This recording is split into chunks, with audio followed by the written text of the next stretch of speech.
இன்றே டவுன்லோட் செய்து உங்கள் ஃபேவரட் ஷோக்களை என்ஜாய் பண்ணுங்க.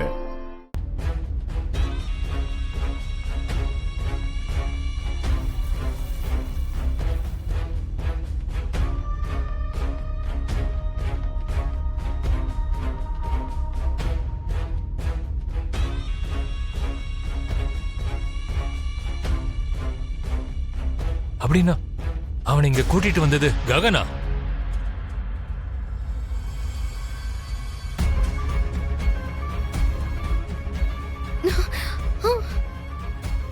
அட படுபாவி, இதெல்லாம் அவனோட வேலைதானா?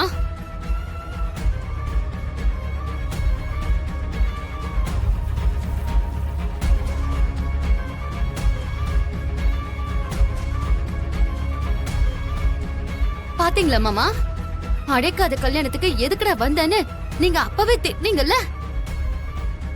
அவன் இதுக்காக தான் வந்திருக்கான் மாமா. ஆமா, இதுக்குதான்.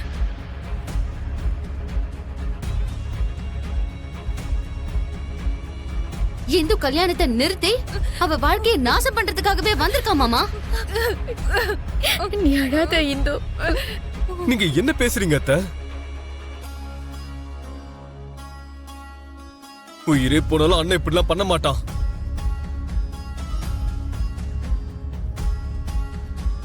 உண்மையிலேயே அண்ணன் வந்தது இந்து கல்யாணம் நிக்காம பாத்துக்கணும்னு தான் சொல்ல வந்தான்.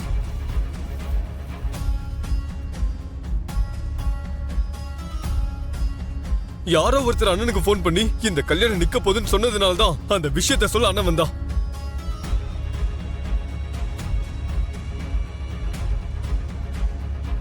அப்படின்னு அவன் சொன்னானா?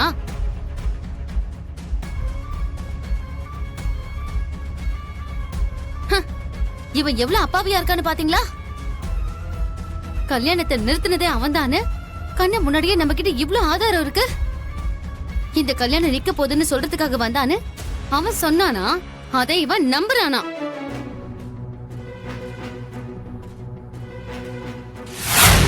அன்னைக்கு என்ன கொல்ல நினைச்சா அவனால முடியல. எல்லாரும் முன்னாடியும் இந்த பூமி அவனை அடிச்சுட்டா. அந்த அவமானத்துலதான் அவன் இன்னைக்கு வந்து எல்லாரும் முன்னாடியும் நம்ம மானத்தை வாங்கணும்னு எவனையும் அனுப்பி வச்சு நம்ம இந்து கல்யாணம் நின்று போற அளவுக்கு பண்ணிட்டான். அவன் நினைச்சது நடந்துருச்சு. எடுத்துக்க அப்புறமா ககன் அப்படி பண்றதுக்கு வாய்ப்பே இல்ல. இந்து அவனுடைய தங்கச்சி தானே. தங்கச்சி கல்யாணத்தை நிறுத்திட்டா அப்படி இப்படின்னு அவனை பத்தி தப்பா பேசாதீங்க.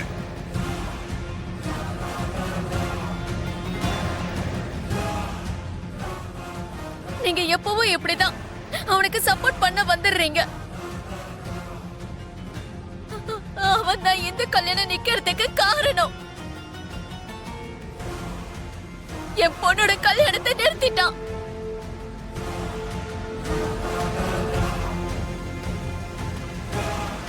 என் பொண்ணை இவ்வளவு கஷ்டப்படுத்தினவன அந்த கடவுள் சும்மாவே விடாது. அவன் நாசமா போயிடுவான். மீரா,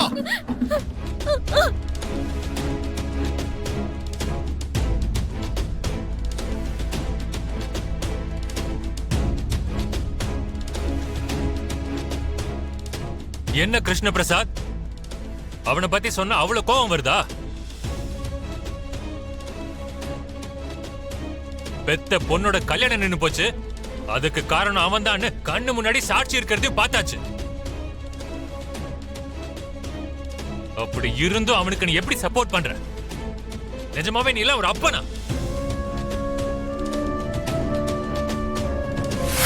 ககன், இங்க சில பேரும் தங்கச்சி கல்யாணத்தை நிறுத்தலான்னு பாக்குறாங்க. பாவம், அந்த அப்பாவி பொண்ணோட கல்யாணம் நல்லபடியா நடக்கிறது உன் கையில தான் இருக்கு. அர்ஜென்ட்டா கல்யாணத்துக்கு போனோம், கொஞ்சம் லிஃப்ட் கொடுங்க சார். சாரி, இம்பார்ட்டண்டா ஒரு வேலை இருக்கு, போயிட்டு இருக்கேன் சார். இதே வழியில ராகவேந்திர கல்யாண மண்டபம் இருக்கு, அங்க இறக்கி விட்டீங்கன்னா போதும். நான் கூட அங்கதான் போயிட்டு இருக்கேன், வாங்க.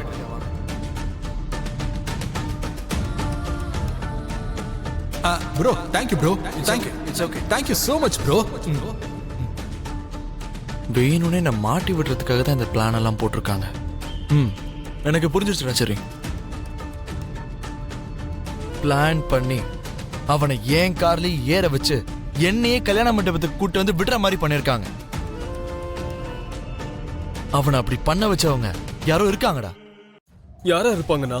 இந்த கல்யாணம் நிக்க போதுன்னு யாரோ எனக்கு போன் பண்ணிருந்தாங்கடா. அவங்க தான் இந்த வேலையை பண்ணிருக்கணும்னு நினைக்கிறேன்.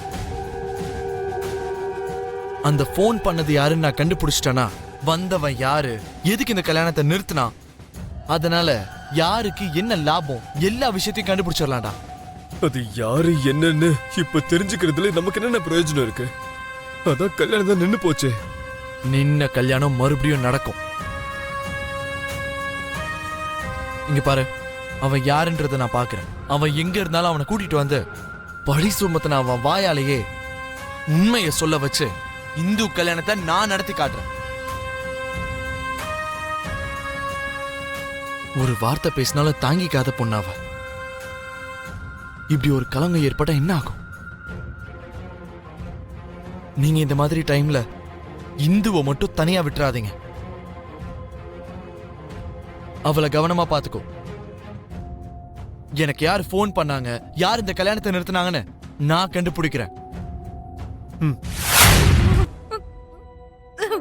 நாங்க எப்படி எல்லாம் காதலிச்சோம், எவ்வளவுக்கு எவ்வளவு நெருக்கமா இருந்தோம் பாத்தீங்களா பாத்தீங்களா பாத்தீங்களா? இவன் மட்டும் அபார்ஷன் பண்ணாம இருந்திருந்தா எங்களுக்கு அடையாளமா ஒரு குழந்தை இருந்திருக்கும் சார். நீ கூட அவனோட பேச்ச நம்புறியா தம்பி? நான் மட்டும் கிடையாது, யாரா இருந்தாலும் நம்புவாங்க.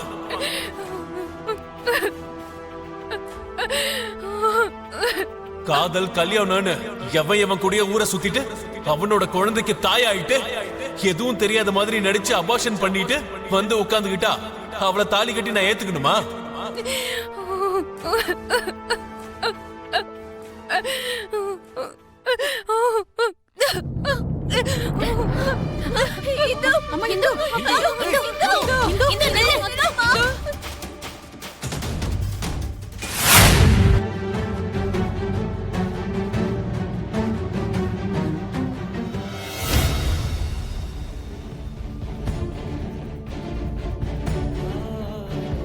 ஏதோ சரத்சந்திரா வீட்டு சம்பந்தங்கிறதுனால வந்தோம்.